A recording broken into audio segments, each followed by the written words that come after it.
ya, dalam konteks barat. Ya, seperti diketahui pada tahun 995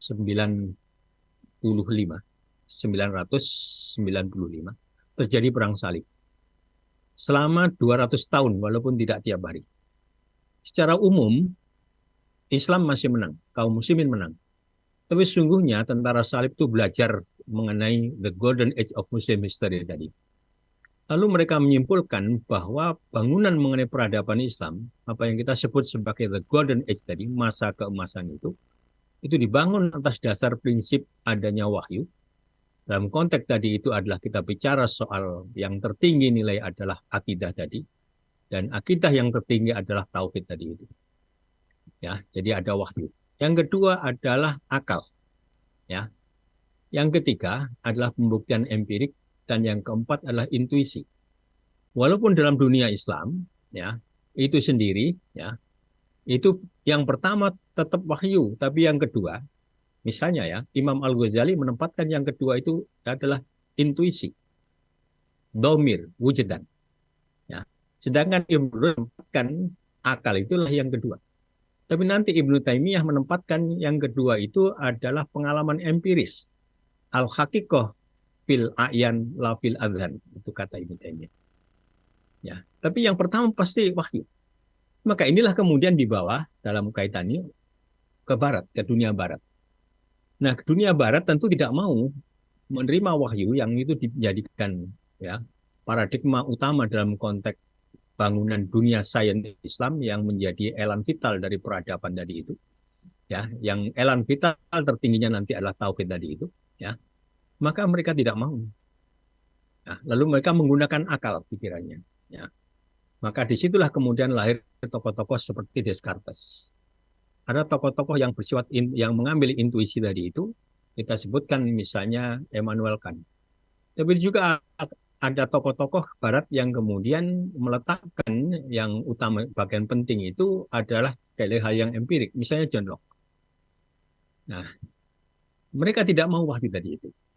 Tapi kemudian ketika akal sehat dikembangkan, ketika kemudian empirik, dunia empirik dikembangkan, bahkan intuisi dikembangkan, itu banyak bertentangan dengan otoritas kewahyuan mereka.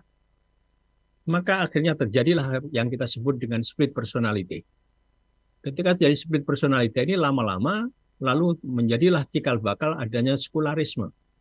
Dan sekularisme yang tertinggi tadi itu menghapus keseluruhan wahyu, menghapus otoritas Tuhan, ya. Lalu kemudian misalnya dikatakan oleh Nietzsche, ya, Tuhan telah mati. Atau yang agak ringan, ya, agama itu candu masyarakat. Dan nanti dalam proses perjalanannya itu di August Comte itu melahirkan bahwa sains itu hanya perlu dua paradigma. Satu adalah akal sehat, yang kedua adalah bukti empirik. Hilanglah kemudian intuisi, hilanglah kemudian kewahyuan. Awalnya sebenarnya dunia barat itu mirip saja dengan dunia Islam ya dalam konteks itu.